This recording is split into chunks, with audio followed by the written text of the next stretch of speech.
Hi, everyone. Thanks for this episode of Nick Egan Times. On this episode, we have an amazing guest who has made NFL history. We have the talented and inspiring athlete Stansly Maponga.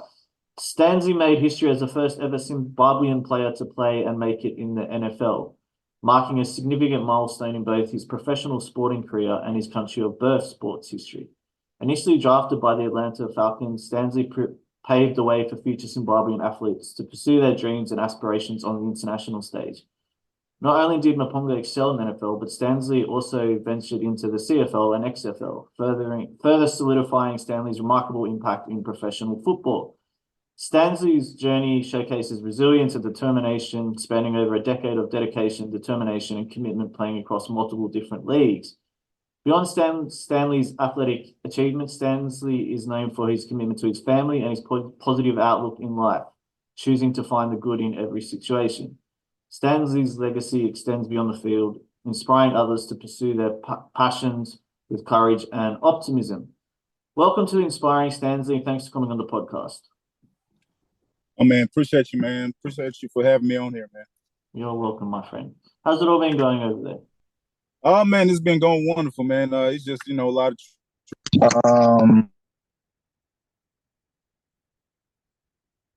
of just pretty much, the same old, season after season, working out, just getting myself prepared, for the upcoming season, NFL season. And pretty much right now, just kind of focusing on, like the last couple years, because I got about 2 to 3 years left in me. Been playing for a while now, and now just kind of trying to reach as many people out there, going through the same pretty much journey as I am too as well. Just trying to shed the light and just let people know that once you got your mind set on something, and you got a good circle around you, man, you can accomplish pretty much anything. 100%. Couldn't agree more. That's tremendous. All right, let's jump straight into it. Take us back. Tell me about life growing up. Obviously, you're from Zimbabwe. What it was like growing up there, and how obviously you migrated to the United States. That story as well.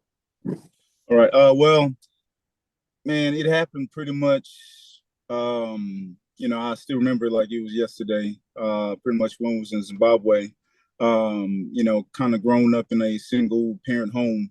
And our mother had to take on pretty much two roles as a parent.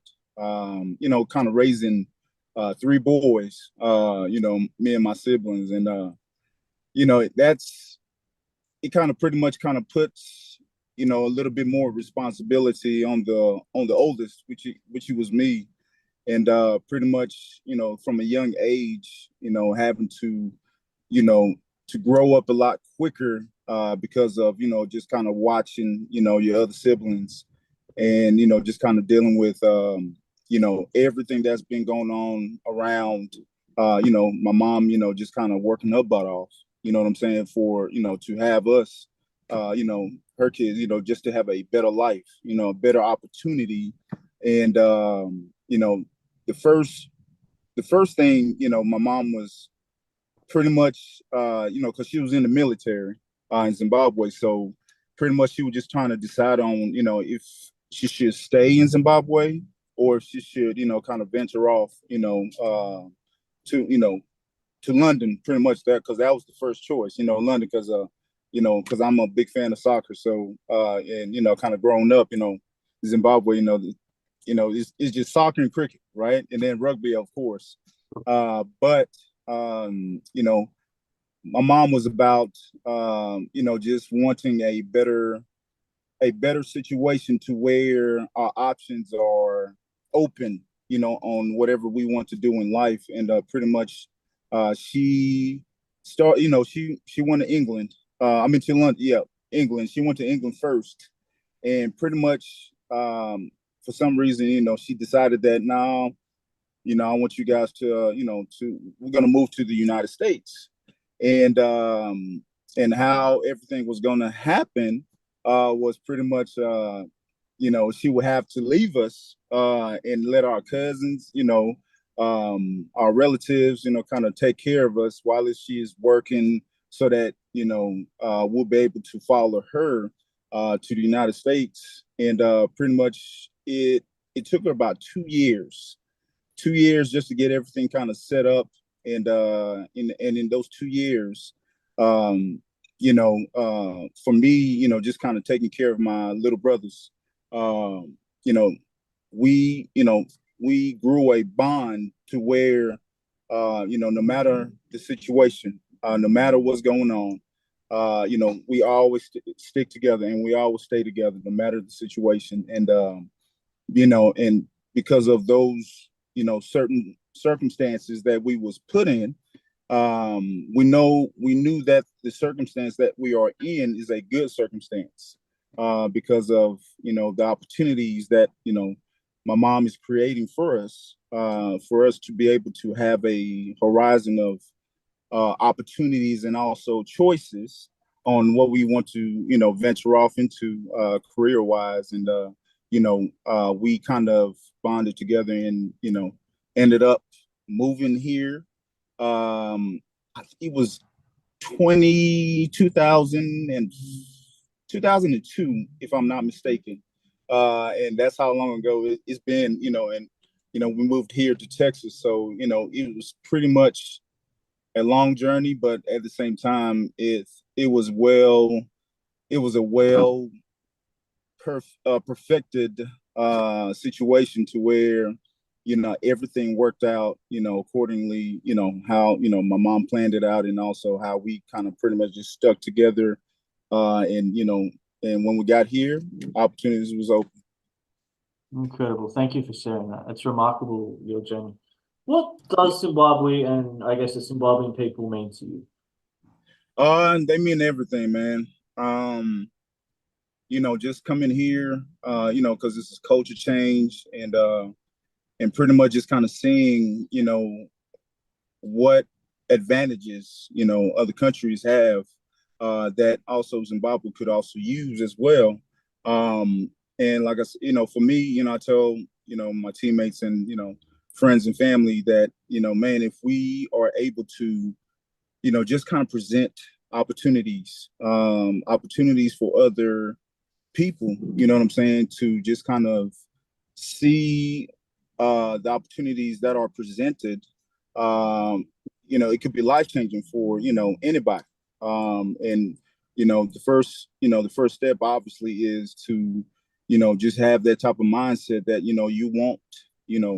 you want something in life, that's, not achievable, but somewhat that looks not achievable to other people's eyes. But, you want to always aim high, in everything that you do. So, just kind of letting, my teammates and also talking to the NFL, we're kind of right now, we're in the progress of, trying to create something right now in Zimbabwe to where, like facilities, stuff like that, open up a gym, like NFL Africa is already out there, but now we're just trying to, expand. And as you can see, the NFL, they going even more out, to different countries. And, that's exciting. So by, just kind of taking it, one day at a time, just kind of just to put all the pieces together to where, we're able to just present opportunity. And also, I'm working also with OC Humanure. I know he got his NFL Africa also in London as well too. So I'm gonna try to, we're gonna try to bring something there too as well, in London too as well. So that's what's really I'm working on right now. And just to present more opportunities and to present, the talent that's out there, and people won't believe, well, how much talent is out there. And those, people just don't have those type of advantages, and they don't have, they don't have pretty much, those rare opportunities to be able to, advance into, sports, and whatever they will want to do, like, other countries kind of provide. So that's what we kind of working on right now. That's awesome. All right. Tell me about getting drafted into the NFL. It's incredible, and I was even looking at the percentages. Usually only roughly about 2% actually even makes NFL each year from college. So the odds for you getting into the NFL and actually getting drafted is even more significant, right? Yes, yes, yes. I'm not, for me, I'm not a big type of numbers guy. Right. Because that's all you hear pretty much from middle school, high school, and then college, and then the NFL. But for me, it was just more as this is what I really wanted, and I'm not gonna let numbers kind of predict what I will be. And pretty much like you will hear a lot of things, especially with other like other people as well, them trying to make it, but he just like sometimes people have tendencies of kind of making that dream of a kid's dream kind of pretty much not, you know, they want to make it harder than it is to get there, rather than just kind of, believing, the dream also as well, and then supporting them. But it's more of numbers game, and also the opportunities that are presented, and then also where the location you are at, and if like football is involved a lot in that state. But for me, it was just more as you know, this is an opportunity for me to really take care of my family. And for me, I'm like, if I can play a sport and I can play really well, and I'm able to get to the NFL, then and I can see the vision in my head, and I'm like, okay, you know what? I can do this. And once that mindset was imprinted in me, and pretty much with my mom, she was supportive every way, because she was worried about college, having to pay for college and stuff like that. And I didn't want my mom to pay for me to college, to go to college, or my siblings. So my thing was, okay, I got 4 years in high school, just to perfect my craft, to where when I'm a senior, I would have all the scholarships.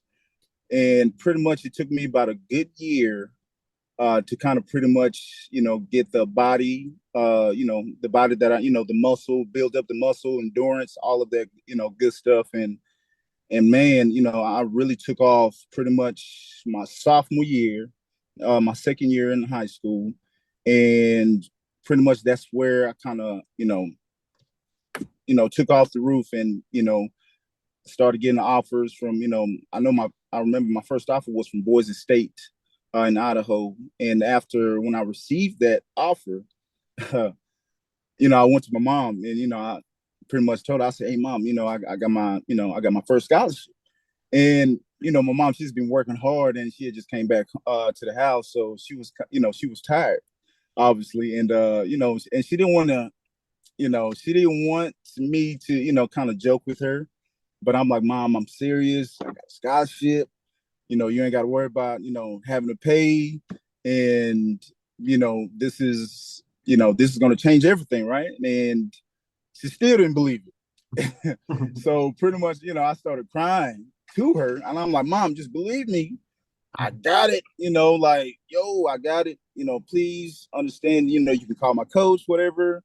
And, it took her pretty much like a whole week to kind of embrace that, okay, he's really received that scholarship. And then my head coach actually called my mom and explained everything to her. And then after that, man, my mom, it was just like a big relief, for her, just to hear that, one of her sons, got a scholarship. And pretty much, it was just a bundle of joy, from my whole family. And, like after that first scholarship come in, it's like a whole rack of scholarships just start coming in, just because of what I've been doing on the field and stuff like that. And just kind of putting in the hard work, and not having to listen to many voices saying that, oh, you can't do it, or you're too small, or you're going to hear a lot, especially when you're trying to aim for something that is above society, that some society doesn't even think you can get there because of the numbers. But I was able to accomplish that, just having that state of mind of just believing in yourself, believe yourself in anything that you want to achieve, and you can get it. So that's pretty much how it kind of started. That's impressive. That's extraordinary. All right. Tell me about being in the NFL. I guess playing in your first team, you got drafted to the Atlanta Falcons. What was that like? And yeah, like, was it a pinch me moment actually when you got in there? Like, you're playing your first game. Like, how was it? Yeah, so pretty much for me, even when I got drafted, for me, in my head, it was still kind of like not um, I'm like, obviously that was a dream to get there. And then when you get there, it's like, okay, what is the next, reach that you're trying to get to? And, it kind of puts you like in the limbo of just trying to have that same fire, have that same mentality, before you got to the NFL. And, just now knowing that, you're in the NFL, okay, now what is your goals now? What is your, now this journey has begun, something that you worked all your life to get to. And then now let's, let's develop another goal to get, to where, how far you want to get to in your career. And for me, that was a limbo for me, because everybody was excited, stoked. Everybody was happy, and obviously I was happy too. Don't get me wrong. I was so happy, and it was just a big relief that, okay, I made it. Okay, now what is the next step? And those things, kind of the principles of, just, okay, this is my work ethic. Okay, now I have to step it up a little bit more, because now you win with the big boys, and the people that the players that you always looked up to, now you're playing against them. So it's not like, okay, am I still going to be like starstruck? Like, am I still going to be able to, just understand the, just the passion of men, that's out there on the field, and they playing for their families. And it's a whole different mentality, because, as rookies coming in, it's not really a welcoming locker room, because, as rookies, the veterans know that, okay, some of these rookies that just got drafted, they got drafted for my position. So it's either I will show them the game, or, I'll just kind of lead some of these rookies astray. You know what I'm saying? To where they don't even get a chance, for that rookie to take their position. So, just dealing with all of that. And for me, just being drafted in a wonderful, great organization, Arthur Blank, the owner for the Atlanta Falcons. I love the guy. He's a really, really great man. And, just giving me an opportunity, and then also letting me know and letting me understand that, hey, this is, like, this is not, it's not like playtime anymore, because like this is a business. And you do what you do. You play, you produce, you do everything that you're supposed to do. And I will take care of you when, the contract, is up, and, whenever you got to resign and everything. And pretty much, kind of brought me in, and then also just kind of showing me how, it goes, and how I need to approach every practice, as if I'm approaching a game, because the practices are harder than the games. So just dealing with all of that, with the vets, also with the owners, and then also with family too. Just excited. Everybody wanted game tickets. It's just crazy. I think one time I bought like 30 tickets, which cost me probably like 30,000, just just for family. You know what I'm saying? So And just understanding that, this is a big, this is a big business, and also it's a family too as well. It's a big family that takes care of you, and then all you have to do is just, make sure that you do your job, make sure that you execute. And one thing, that I can tell everybody is, just make sure that it's still a game. It's still football. Still just get off the line, run where the ball is at, and get it. It's that simple. That's just how I kind of looked at it, and pretty much just experiencing everything, and how it's different from college, because in college that's scholarship, so you good, so you don't have to like worry about battling somebody. But like in the NFL, it's like a year to year thing. It's a year you have to fight for your position every year, because every year they bring in new rookies, and then also undrafted free agents. So it's a battle consistently for, and I could say about 6 to 7 months or something like that. And that's just battling. And then you get like, 2 months, 2 to 3 months of off season. And after that, you get back right into it. So it's like a yearly thing. So, it's tough, but at the same time, when you love something, it won't be tough. So, it's been a great experience. I could say that. Amazing. Thanks for sharing. Do you think the NFL looks after its players? Um, yes, I really do. Sorry. Yes, I really do. For me, just understanding, what players want, and what players need, and pretty much just kind of seeing it within the organization. I can see it from two different perspectives of, a want, and then also a need. And the need is always after the game. You know what I'm saying? And after the game, just kind of dealing with the year to year battles, every year, your body takes so much, it takes so much force, and it takes so much, uh, build up, especially like, put, in the workout room, and then also practice field. And, it's a lot of hard work, but at the same time, when you take care of yourself off the field, putting in the right nutrition in your body, drinking lots of water, taking care of your, whatever tissue, muscles, whatever problem, or um, whatever, what you're dealing with, as, pertaining to football, as long as you take care of yourself, off the field, everything on the field will take care of itself as well. And for us as players, because like I said, the organization, they make so much money.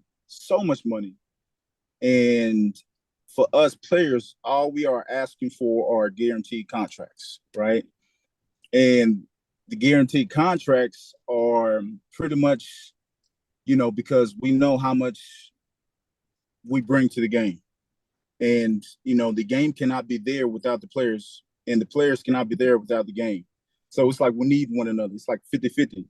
And pretty much, what us as players, what we, ask the owners and stuff like that is to, just to see, how much we bring in, you know what I'm saying?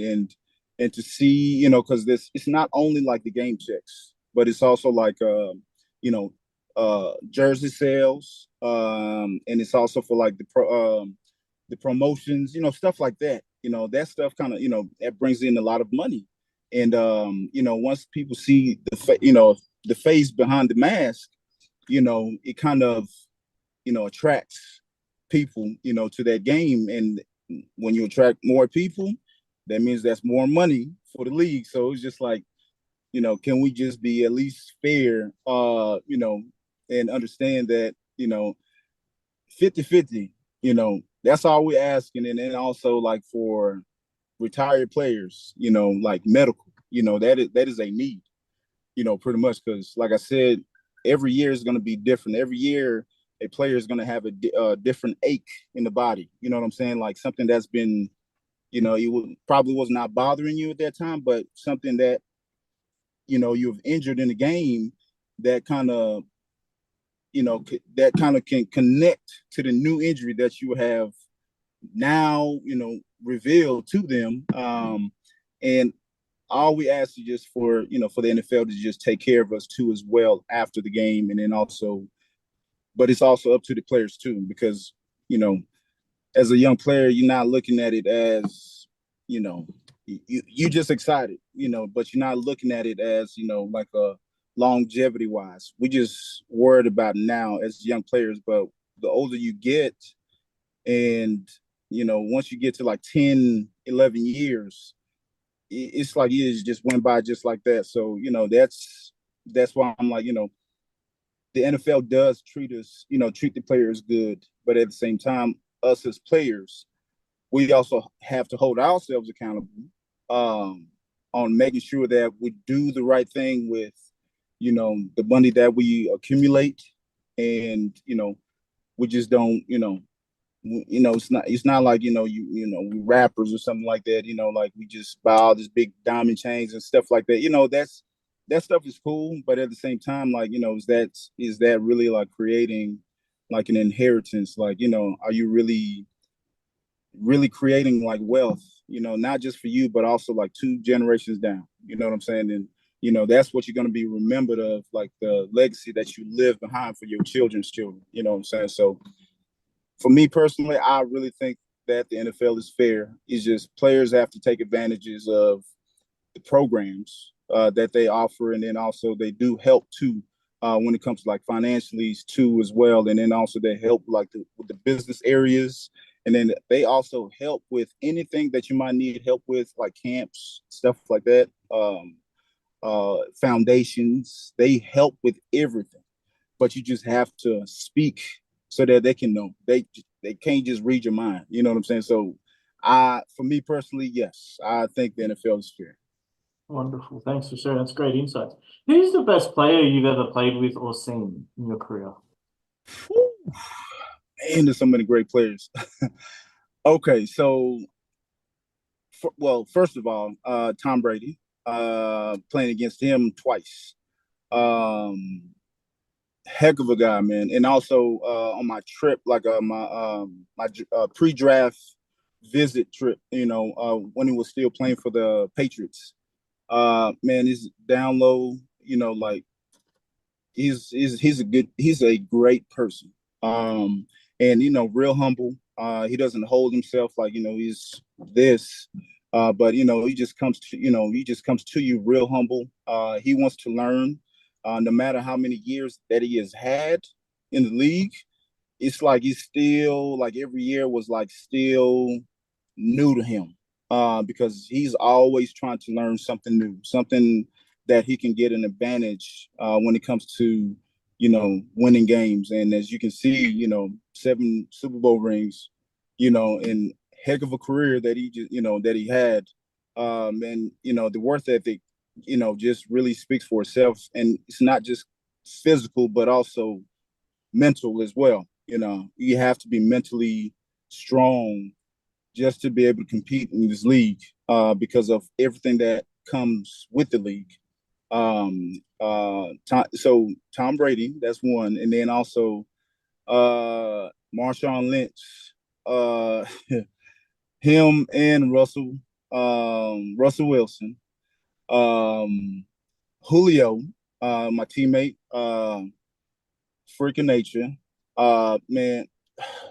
The dude is just, his athleticism is just off the charts.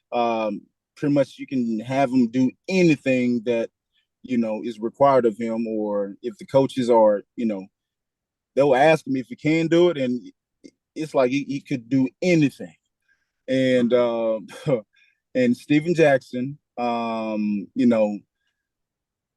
big running back, 6'4", about 250, 255, can run like a gazelle, and also you can shake you out your shoes. He was a real problem. Uh, let me see who else. Cam Newton. Uh, just playing him twice a year because he was in the same conference, same division. And Drew Brees, yeah, then let's not forget that. Crap. There's a lot of players. Odell, obviously. Eli. Um, who else? It's I've played with a lot of great players. Oh, Tony Gonzalez, I can't forget about him too. Uh, Roddy White. Shoot, I can keep on going, but I've played and I've been on great organizations, with great players and people as well. So, that's incredible for me. So, Amazing. Thanks for sharing. Hey, what's the best piece of advice you've ever received? man, the best advice that I've ever received. The best advice that I've ever received was from it was in Atlanta, for the Atlanta Falcons, and he was my linebackers coach. And pretty much the advice that he gave me was, because everything that I've approached, when it comes to like preparation for like, um, practice, games, you know, everything just seemed it was not too big for me to be able to handle. I mean, to be able to handle. And my coach seen that in me, and it's not like I went up to him and told him what is what, but he was just like coaches are always watching, and when you think they're not watching, they are always watching, and they're just kind of watching how you kind of handle yourself, what type of character you are, especially like with the NFL pre-draft, because you got to go to Ohio, for the NFL Combine and stuff like that, and how they have you sit, like with teams. So like it's like you wake up at 4:30 in the morning, and you got like literally like 23 teams that you got to visit, and how it was, meeting with Belichick, and also meeting with shoot, who else did I meet with? The Rams at that time. Who else? Shoot, the Patriots, Green Bay. Um, who else? The Jags, Tampa. Um, it's been a while, but it was about 11 teams that I had to meet with at the combine, and it's like back to back meetings. And the craziest part about it is, it's like you go inside this room, it's like the lights are dimmed, and it's like you sit right in the middle, and it's just you, and then all you see is the owners, the coaches, the scouting personnel, everybody in the whole organization, and it's just you and them. And pretty much what they do is just kind of pretty much kind of see what type of person you are. They're not worried about the game. They got tape. They got tape from college, so they already know that you can play. But they really want to know what type of character that you are, because, like I said, with what the NFL brings, it brings a lot. Just like the entertainment business, like it brings a lot. And once like your mental is not really where it's supposed to be at, you can kind of get drawn away from the game, and you become more entertainment. And like the NFL, they don't like drama. They don't do drama. So them kind of dissecting you, when you sitting like right in the middle, and they asking you all types of strange questions, and it's just like, is this a trick question, or like, are you serious? And like every step of the way, it's a serious question. And the question, you better answer it seriously. You know what I'm saying? And they just trying to really kind of see what type of person you are, see if you're able, coachable, seeing what type of man you are, and seeing that that this game is everything to you, and just kind of understanding the mental side of it, because the mental side of it is bigger than what it is physical, and just kind of understanding like the mental battles that you will have. Like, you see players kind of leaving the game, because, it's a lot to take in mentally.